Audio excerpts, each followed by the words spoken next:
It is time to read, dear listeners. April the 23rd marks World Book and Copyright Day. For Africa, the occasion highlights the richness of its literature, the journey of its authors, and the continent's growing contribution to global writing and storytelling. This is China Africa Talk. I'm Gao Junya.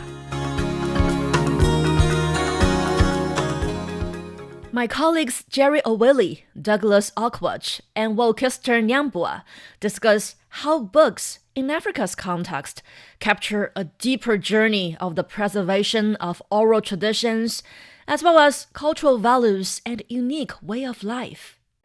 World Book and Copyright Day. This is all about celebrating books, authors, and the power of reading. But in today's fast-paced digital world, where short videos and social media dominate, books seem to actually be losing quite the touch that they had in the olden days. Douglas, what do you think is the place of books, the physical books, in today's world? I think the emergence of online and digital spaces should not be confused for absence or lack of reading. I think people still read as much as they used to. It's just platforms that have changed. So my view is that digital spaces provide an alternative to what books used to provide. However, there's also data that suggests that there's really little decline. There isn't so much decline as people might think. Because I see 2024 printed book sales in the US totaled 782 million units. That is 23% increase over the last decade. So that's a rise. Then the market share, the physical books still account for roughly 80 to 85% of publishing revenue in major markets like the UK and the US. And surprisingly, again, this is research, this is not my own findings, surprisingly, roughly 75% of young adults, that is the age between 18 to 29, prefer reading physical books over digital formats. So there's really no decline. I think the decline is more of a perception thing than the reality. Yeah, but Wolkester, when you listen to what Douglas says, of course, you probably have a better understanding of the younger generation, the African generation, the Kenyans here, and other Africans from other countries.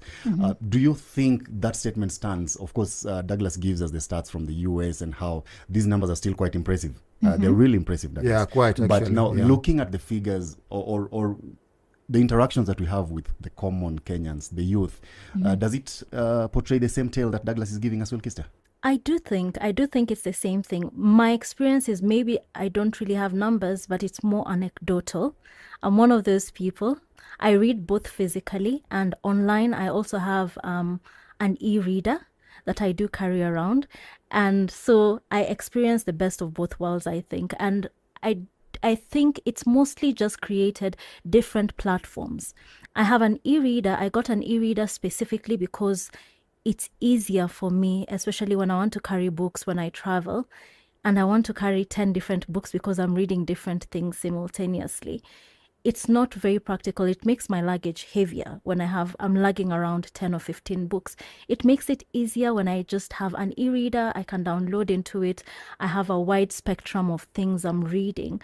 But even online, the way we share information, a lot of us are on our phones, we're on our tablets.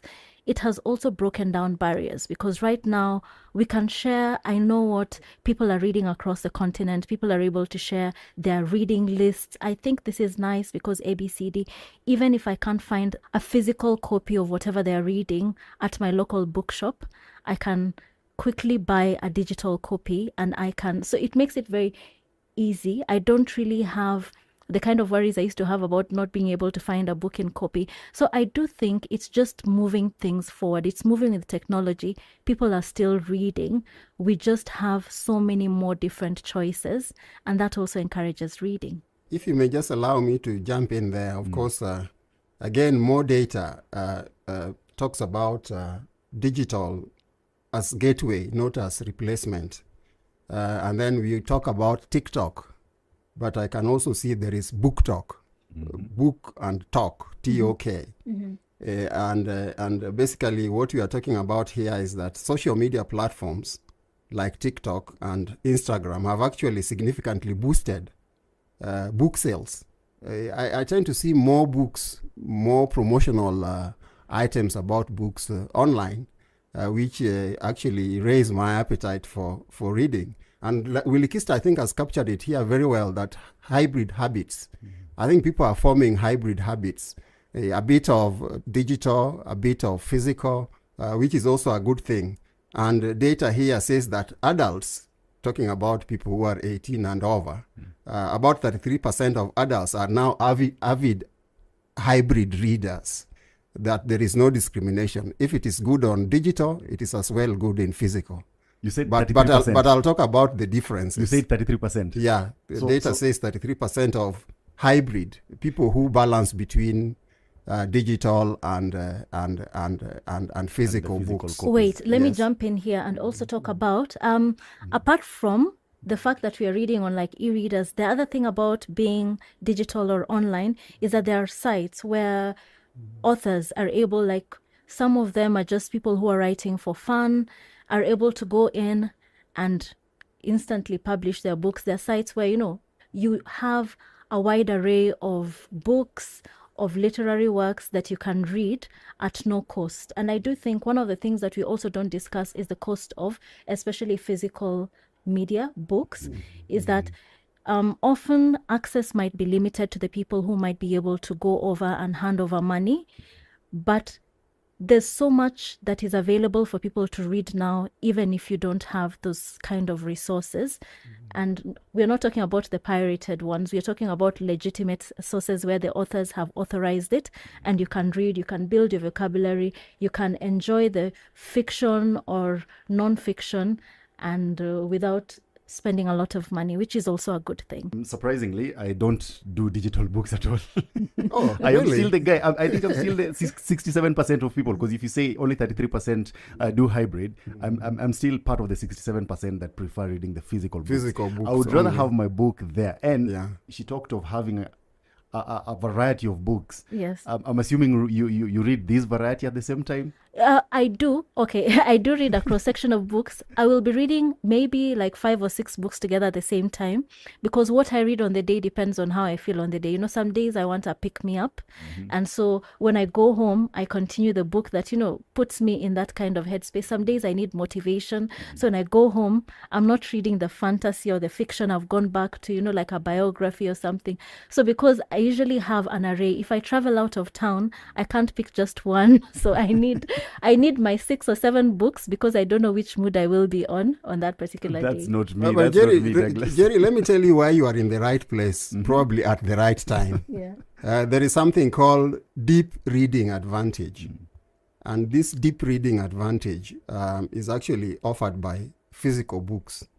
That physical books give you cognitive benefit. That is, studies consistently show that reading on paper improves comprehension. You know, like some of us have edited, and you don't believe that a copy is clean until you see a physical aspect of it. So that this physical reading, that when you read on paper, it actually improves your comprehension and your retention compared to reading on screens, where the habit of skimming is more, you know, the scrolling, that you want it quick. You know, it's like the bag, the fast food.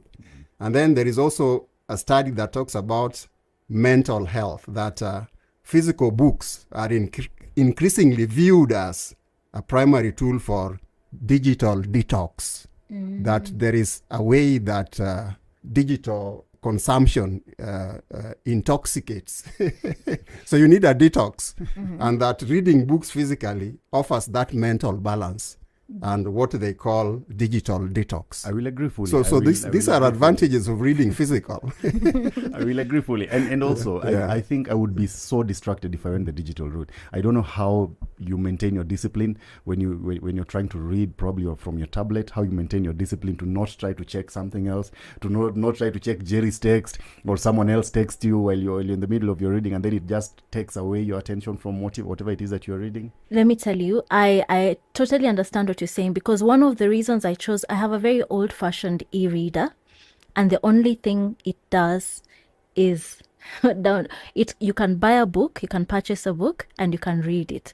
And I specifically chose it because I found maybe the newer versions were a bit more tab-like, and it's a bit more like, I had all the other services that I have on my phone, which can be a distraction. So when I'm on my e-reader, the only thing it can do is read, and I appreciate that. But I will say that I do understand, especially I think the online space gets very noisy, and not just the noise that you can hear in your ear, but there's always something popping up. You have notifications, you have a million things. One of my favorite places to read, surprisingly, I think it's one of the reasons I enjoy long flights. And there was a particular flight that we used to take that used to be, I think, about 7 hours without Wi-Fi online and without any other online services, no screens, no nothing. So you had to sit there, you had either downloaded your book or you'd carried your physical book, or you had nothing. And therefore, you have no opportunity to do anything else, which I truly appreciate. Of course, assuming also that there is little turbulence. 30 minutes of turbulence can be very disruptive Especially if you're reading while flying. Yes, especially if you're reading the kind of fiction that, is a bit wild. It's about an apocalypse, and now you're up in the air with all the possibilities of everything that could happen. But anyway, I do enjoy it. Yeah, but I agree with Wilkinson on the ebook thing. I think it enforces discipline, because you are not accessible to multiple things as you would say, for example, when you are reading on your phone, because you find access to other things very easy, and some of them, like you say, keep popping up, and that can really disrupt your flow of reading. True, sure. But then one thing I will say maybe about this is that even now, sometimes I will still go back to reading on my phone because it's convenient, and I don't always have my e-reader with me, but the one thing I always have is my phone. So whenever I find myself, waiting for a friend, or I'm on a bus, I'm in a matatu, I always go back to the one thing I have in my hand is my phone. And that for me, I am able to silence the noise mostly because I enjoy reading. Once I get into it, everything else pauses, and it doesn't matter how, people are calling, or it's like walking into a bubble, immersing myself. And then sometimes when I alight from the vehicle and I put away my phone, then I'm like, oh, back in the real world. And as we celebrate books, I want us to channel this conversation now towards African authors and African books. And of course, Africa has produced great writers and has produced great stories over the years. We talk about Chinua Achebe, Ngugi wa Thiong'o, Wole Soyinka, just to mention but a few, and I would consider these to be the classic African writers. But we've also got the new generation writers, the contemporary writers of today, the Chimamanda Ngozi Adichies. We have also Mia Couto, Yaa Gyasi, and many others that are still doing the trade and doing it really, really well, telling African stories and helping the whole world understand the African culture, the African traditions, in the manner that you can only do in writing. Why is it important to have such minds still exist today as Africa also tries to tell its own stories now? Douglas. Let me talk about very briefly about African oral traditions. African oral traditions are a way of passing people's culture, people's traditions, people's way of life, food, and all these things through orally. However, one of the most interesting things that happened to Africa is that when the colonialists came, they did not believe, they did not think that oral tradition is authentic, that there is no way, that they believed in stories that could be corroborated, that can be verified. Things that are anecdotal, that are passed on orally, cannot be authenticated.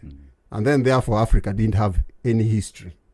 So they started writing Africa's history from scratch, not believing that Africa already was very rich in its own history through its oral traditions, which is a way of passing, our way of life, our cultures, our tradition, the food we eat, the music we listen to, the clothes we wear, and so on and so forth. So one of the things that for me is key to African writers and African writing is to reclaim, to reclaim our narrative, which was taken, and changed, in history and in social spaces.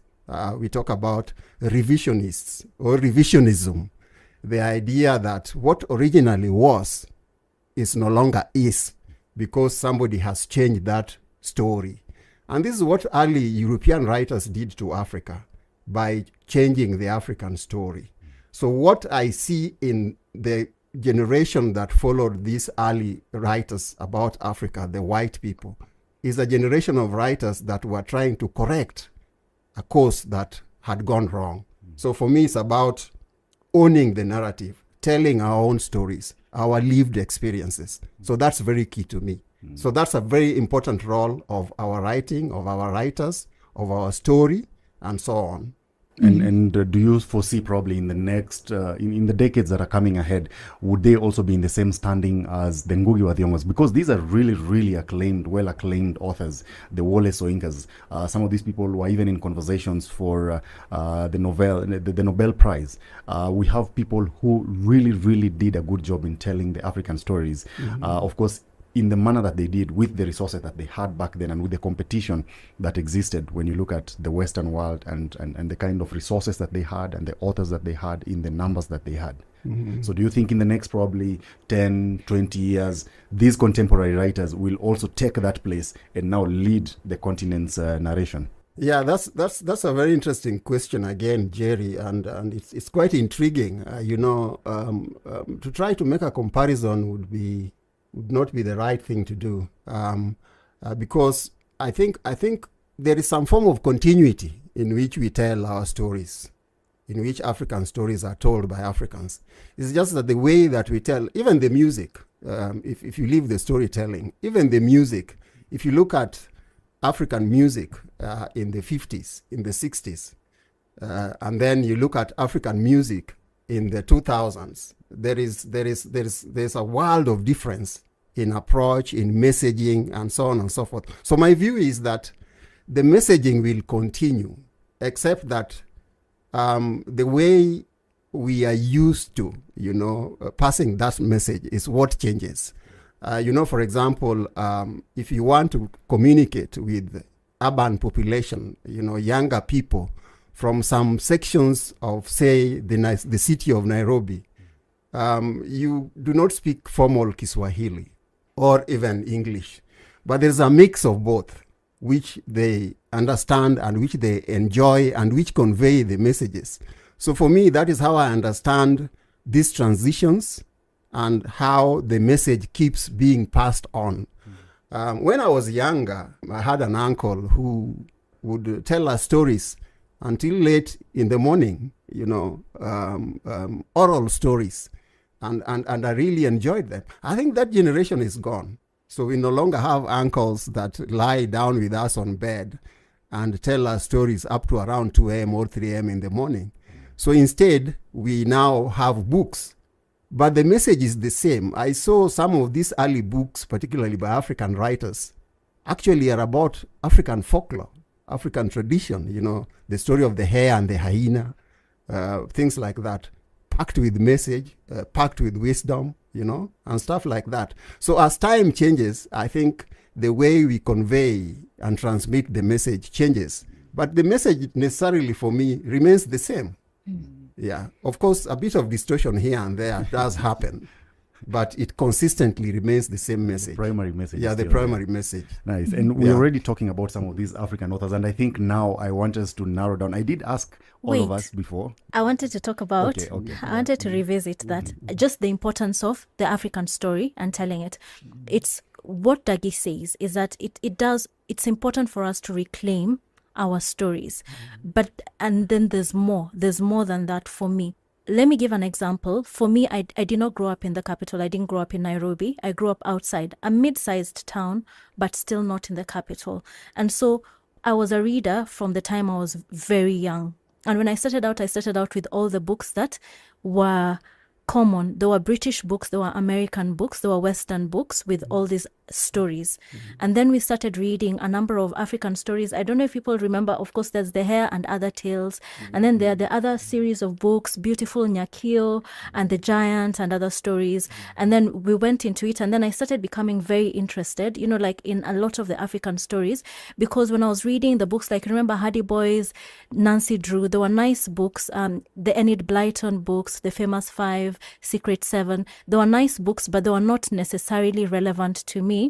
I wasn't camping on an island or, you know, helping to solve a crime. They were not particularly relevant to my particular situation or life at the time. But when I started reading African books, you remember we used to have the Peseta series, and those books were about stories that were not necessarily Kenyan. I was learning things about Nigerians. I was learning things about West Africans. I'm like, oh, is that what happens in Uganda? When we were reading the Barbara Kimenye Moses series, you know, you are getting a glimpse and you start to realize that our stories are similar. Like people in Uganda, people in Tanzania, people in Mozambique, people in South Africa, people who speak French. At some point, we had a number of West African books that kind of veered towards the guys who bordered the Francophone countries. And so you'd realize that their stories were a little different. You learn a lot about people, and then you learn that at the end of the day, we all just want similar things. And it broadened my perspective of the things I wanted out of life. I didn't particularly want to be Nancy Drew, but I could see how you could become a musician in Ghana, in Cote d'Ivoire, you know, the different possibilities that were available to an African child. And they were bigger than my small town, and it made me dream outside my small town because I thought these things are possible. People are doing them across the African continent. My little town is not an impediment. And so it taught me to dream. But then here's another thing that my sister says, and my sister is an avid reader, maybe she reads even more than I do. My sister says, good science fiction walks the thin line between fantasy and real life. So I think one of the other things that African stories now are doing, we are looking back, we are reclaiming our history, but we're also looking forward. It's really nice for me to see that we are also, you know, there's good science fiction that is coming out of African readers, what the future could possibly look like for us. They're also redefining the future for us. And I think that is basically the importance of an African story, that now we are getting a whole 360-degree view of cultures and things that are relevant and very personal to us. Nice. And the greedy. Those stories are. I really like Will Kister's examples. You know, this thing about moral lesson, and the way we were taught. You know, morality and being a good person, you know, how to live with others at the young age. So my uncle tells me the story of the hare, the greedy hare, and the spider. So there is a feast in heaven, and the hare has been invited, but because the hare cannot get to heaven, because to get to heaven you need a string, a ladder, which the spider has. So they get to heaven using the spider's ladder. But hare decides to enjoy the feast himself, forgetting the spider. So the angry spider decides to come back to earth with his ladder. So when the feast is over, the hare discovers an angry spider has left. So he jumps back down to earth, and you can imagine what happened to him. So this is how we were taught the moral lesson. The danger of greed and things, but using little stories like that, and they were quite fascinating. So that was one of the functions of these stories, as we were told. I could see even as Will Kister was giving those examples, you were really nodding there. It's like she took you back to a world that you can put in some corner somewhere. Absolutely. That was really interesting. But now let's channel this conversation towards what Will Kister has already started. Now looking at these authors and the books. And earlier on, before we came here, I asked as to bring our favorite books or our favorites, the favorite publications in our home shelves. And I can see Wilkista was clearly struggling. She couldn't pick one. She carried a lot. Like, I carried everything, and I ran out of space in the morning because I couldn't decide on just one. Okay, so I also struggled a bit to decide on what my best read is, and as I was checking my shelf, and I think this is also a case, I suspect, of recency bias. You know, you feel something is the best because it's something that is still fresh in your memory. The book that I selected was The Big Conservation Lie. I don't know if any one of you has read that. Yeah. This one by Mordecai Ogada and the journalist. Yes. The environmental journalist. Yes. Interesting book. Yeah. I think that is one of the best reads I have read in a while. Just by how they explain things that are really in front of our eyes when it comes to Kenyan conservation matters, but we do not see them until someone puts them into perspective for you, and how Kenya, of course, with some foreigners, do some practices that you would consider normal, but then when someone just looks at them keenly and puts a spotlight there, you start figuring out, okay, this is not normal now. And I think the work that they did with that, exposing some of the lies that are told within the conservation area, and some of the racism aspects that exist, the neo-colonization aspects that are still in that industry.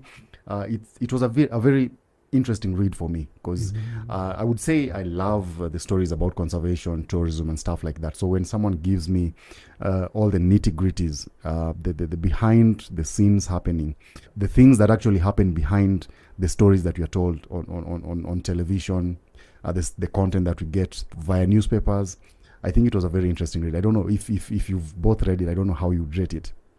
Maybe let me not talk about the book. Let me talk about the attempt to do a show on that book.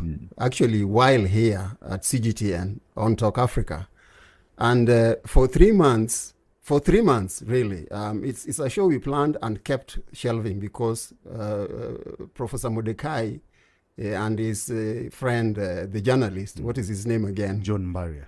John Mbaria, who worked, I think, at The Nation and at the East African, as a brilliant conservation journalist. So we wanted them to come on television and discuss this book.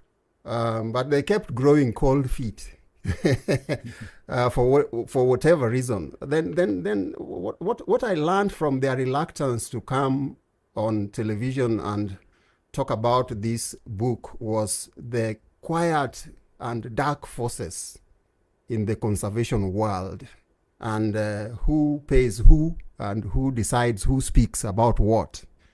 Because at the time, I think Professor Mordecai was in some conservancy in Nanyuki. Nanyuki, yes. So I made many calls. He kept promising, and at some point we also talked to other conservations because we wanted two voices on the show. Of course, in the book they make claims, so we wanted voices that either corroborated, buttress those claims, or voices that challenge those claims. So we were unable to put together a show until today on the white conservation lie, a very appetizing title of a book, very and which makes very serious claims about the world of conservation. But interesting, of course. Thank you. Read, yeah? What do you think of it? I have skimmed, let me say, I will not pretend to have read it. I have skimmed through it and I know the premise of it, but I haven't read it. I haven't completed it. I know the premise of it, and I do think it's important. It's one of those things that it's exactly what we are talking about documentation. That it's one of those things that puts down information so that people will be able to come back years from now. Maybe our children, our children's children can always come and revisit. When you wonder what exactly happened at this point, then you always have a a point of reference, which I think is good. Should I read it? Yes, I should. I should get round to it. But I'm glad that it is somewhere. There's a physical copy, that it's somewhere, and that I can access that information. For sure. And just keep going now that you have the mic. Now What are that your I have books? the mic, let me tell you, do you know, I'm a little embarrassed because I feel like I went overboard a little, and yet I tried to rein myself in. I did. I have a number of books, a number of favorites. Well, is it a number of favorites? I could not decide which one was my favorite, and some of my favorites are not in hard copy. They're in soft copy. I think my ultimate, let me start with what I have. I definitely thought, I do collect the Moses series by Barbara Kimenye, just because they were a very happy part of my childhood, something I would like to pass on to the next generation. I think it's a happy introduction to reading. And then of course, I have Jennifer Makumbi's Kintu, which, well, yes, I did enjoy that particular read. I do have my ultimate favorite. I do have here The Secret Lives of Baba Shegi's Wives. I do believe that's how it is pronounced. I enjoyed it. And I also think one of the other functions that literature serves, I do think we do have stories that definitely share moral lessons, but reading is also fun. Reading is interesting. I do enjoy, there's a message that this book imparts, but it's also funny. There's a sense of humor. I laughed through half the book because it was funny. It was hilarious. And it made me laugh, it made me think. And I thought, like, serious books don't always just have to be full of seriousness and nothing else. You can laugh a little while you learn the lesson. But ultimately, I do think my favorite African read of all time will always be Things Fall Apart. Things Fall Apart by Chinua Achebe. I remember reading it, and, just my mind was blown at the thought of how the prose is beautiful, the writing is beautiful, the sentence structure. Of course, these are things I look at as a writer, because reading other writers also teaches me things. I think, how do you construct a story? How do you tell? How do you share ideas? How do you introduce an idea or a character? Those are all the things I learned. But it's also just, it goes into history. It imparts important lessons, and it's just a very beautiful book. And I always remember that he wrote it when he was very young. I think it was published when he was 23, if I am not wrong. And I'm in awe of how fully formed and fleshed his characters were, how three-dimensional they were, how they lived and they were breathing. To this day, I still reference things, like when my sister talks to me and I'm cooking, it's late, like it's 8 or it's 9, and she calls me and I'm still cooking. She says, are you like that woman with the pestle? Like everybody has gone to bed and she's still pounding yam with her pestle or sometimes she'll ask me for something and I'll tell her, like Okonkwo's dad who owed everyone money. I'll say, all these people, I owe them, and you don't see them standing here knocking on my door. There's so many references. The people there are three-dimensional. They're real people. They live and breathe. I hear them. I see them. And I hope that one day we get to a point where we can also tell such stories. For sure. Douglas. Brilliant. Nice listening to you, Wilkista. Of course, Nigeria is literally, in African terms, Nigeria is a literary giant. Producing people like Chinua Achebe, producing people like writers like Wole Soyinka, writers like Eleki Amadi, of course now Chimamanda Adichie.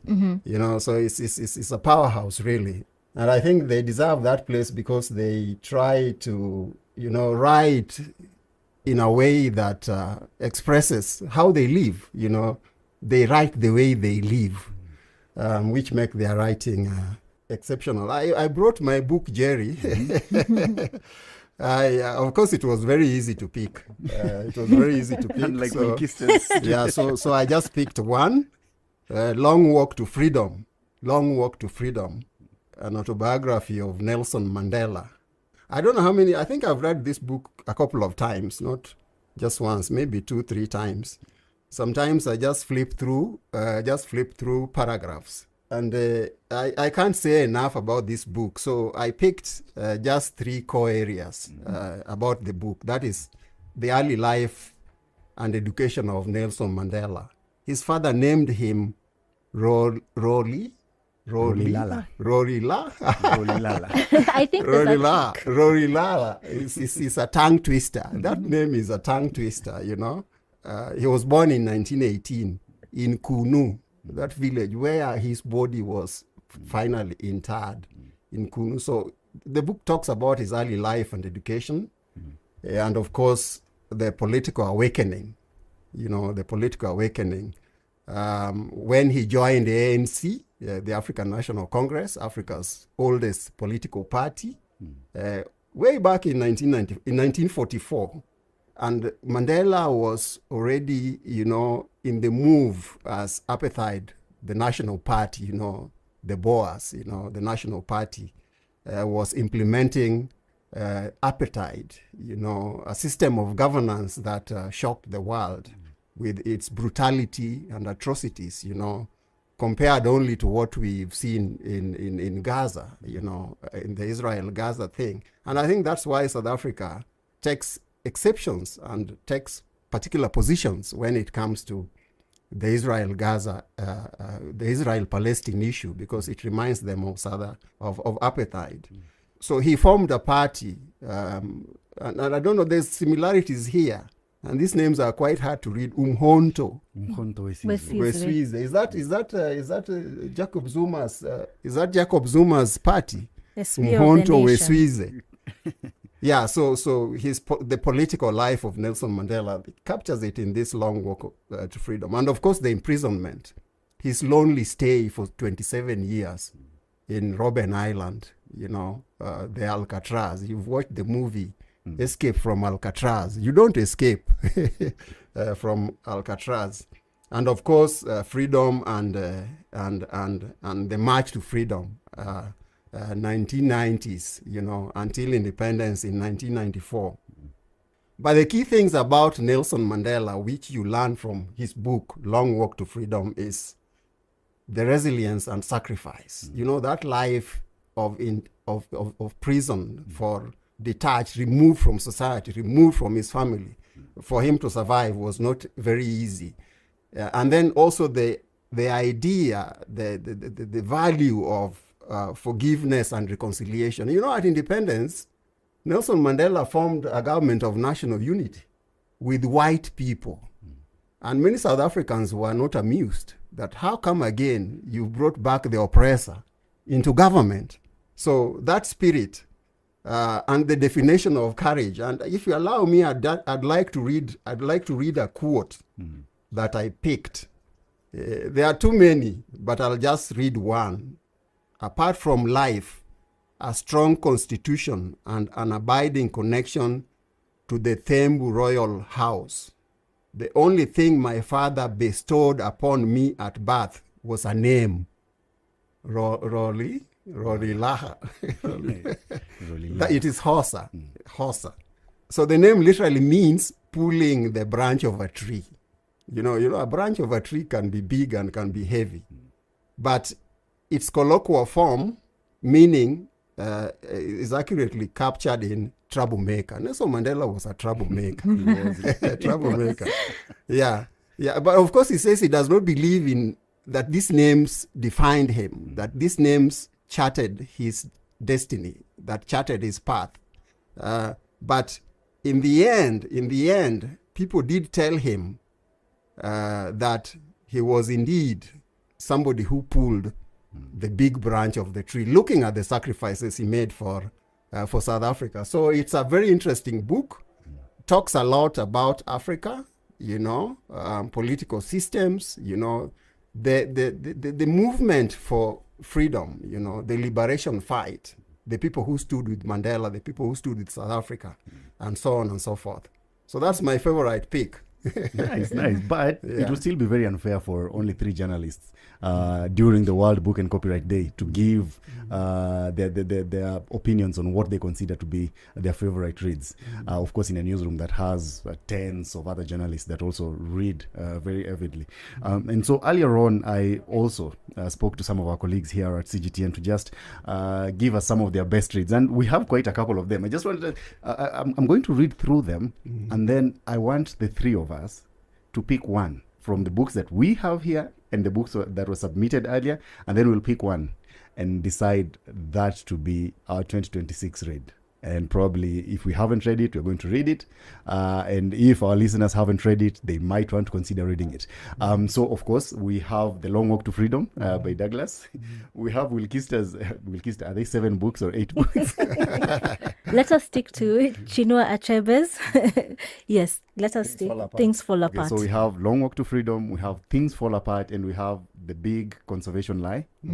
And the other things that, the other submissions that were given to me, of course, someone else also mentioned Things Fall Apart. Oh, popular read. We also had someone mentioning A Grain of Wheat. I'm sure you've read that, Ngugi wa Thiong'o. Yes, Ngugi wa Thiong'o. Which was a very interesting story on Kenya's independence era. We also had someone mention The Season of Migration to the North by Tayed Sali. That's a Sudanese novel that's detailing the encounter between the East and the West. We also had, and I don't know why we didn't discuss this here, The Beautiful Ones Are Not Yet Born. That's an interesting read as well. And also we had some people also mentioning some of the modern, the contemporary writers, the ones that still do the trade even now. We had someone mention Americana, Chimamanda's book. Chimamanda also. We had someone mention Homegoing by Ya Gyasi. We had someone mention Kintu by Jennifer Makumbi. Yeah, it's here. It's here with Wilkista. Yeah. We had someone also mention the book that you also mentioned, The Secret Lives of Babasegi's wives. So we have a couple of books. And from those that I have mentioned, which one, I'll start with you, Wilkista, which one would you put at the very top of your reads list? I will vote for my own choice. Of course, I will go for I will go Things Fall for Apart. Things Fall Apart by Chinua Achebe. All right. I'm staying there, and someone else supports me because there are two of us. So now you have 2 votes. Douglas, who has your vote? Yeah, Are you sticking with the Mandelas? You know the challenge with that list you've given, it's very difficult to choose because these writers are they punch their own weight. You know, they throw their own weight around. But I think the undisputed writer, if you look at this list, would always be Chinua Achebe. For obvious reasons, and also for the reason, for example, my personal reason is because it was my set book. It's a book, it's my literature set book in secondary school. So it's a book I read and I was tested on, and I passed my literature. Yeah, so of course I am very sentimental about liberation, you know, the decolonization and things like that. Of course, that's why I brought along Long Walk to Freedom. But the true African story is properly captured by Chinua Achebe in Things Fall Apart. And sometimes things do really fall apart in Africa. And on my So side, I'll vote for Wilkista's Things Fall choice. Apart. Yeah. Thank you yes. so Okay, Wilkista, you have... So now those are 3 votes. Those are 3 votes. Those are Okay, 3 votes. Make so it far. 4, because I'm also going to vote for it. Because I feel, as you're mentioning, as you mentioned earlier, the way Chinua gave you a really detailed version of events and how he described his characters. And as you're reading, you literally created someone in your mind as though they existed right in front of you. And very few writers are able to do that, where even in the settings, he would describe every detail, including even stones. You would have a whole picture in your mind of everything, the setting, the characters, and the storyline. You would literally be in the middle of his mind when you're reading his book. And I think definitely that should be our 2026 book. I hope so, because I always think I feel it's timeless. I think the events that he details are things that happen again and again. They're not all of them, but it's nothing new. It's basically human character that we see over and over again. We can relate to it, and it's timeless for me.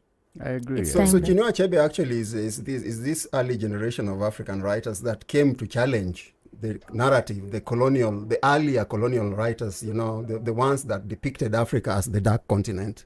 This is the generation of writers, along with people the likes of Ngugi wa Thiong'o, that really made it a point that they challenged these old narratives that were created by the early white white writers. So he stands tall among African writers. Yes, Nice. but I'd also like to say that even as we appreciate him, I'm glad to see the emergence of new writers, and maybe not all of them so well known, but even on the Kenyan literary scene, I'm seeing a number of younger writers. Their stories are different because the context in which they are growing up is different, and therefore the stories that they tell are relevant to their context and situation currently.